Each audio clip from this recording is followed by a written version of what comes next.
வணக்கம். இன்றைய முக்கிய செய்திகள். விஜய்க்கு அதுக்கு உரிமை இருக்கு. அவரை இப்போ முடக்கவே நினைக்காதீங்க. தலை தமிழக வெற்றி கழகத்தை ஆதரித்து பேசிய வைகோ மகன். அடுத்தடுத்து நிகழும் புதிய திருப்பம். தமிழக அரசியல் தமிழக வெற்றி கழக தலைவர் விஜயின் வருகையும் அவரது அரசியல் நிலைப்பாடுகளும் பெரும் விவாதத்தை ஏற்படுத்தி வரும் நிலையில் மதிமுக முதன்மை செயலாளர் துரை வைகோ விஜய்க்கு ஆதரவாக தனது கருத்தை பதிவு செய்துள்ளார். விஜயின் அரசியல் வருகையை குறித்து திமுக மற்றும் அதன் கூட்டணி கட்சிகள் விமர்சித்து வரும் சூழலில் துரை வைகோ கூறுகையில், ஜனநாயக நாட்டில் அரசியலுக்கு வரவும் கட்சியை தொடங்கவும் விஜய்க்கு முழு உரிமை உள்ளது. அவரை யாராலும் தடுக்க முடியாது எனவும் தெரிவித்துள்ளார்.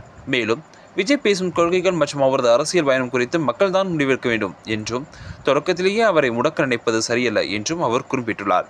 ஏற்கனவே சீமான் உள்ளிட்ட தலைவர்கள் விஜய்க்கு ஆதரவு தெரிவித்து வரும் நிலையில் திமுக கூட்டணியில் அங்கம் வகிக்கும் மதிமுகவின் முக்கிய நிர்வாகியான துரை வைகோவின் இந்த திடீர் ஆதரவு அரசியல் வட்டாரத்தில் சலசலப்பை ஏற்படுத்தியுள்ளது.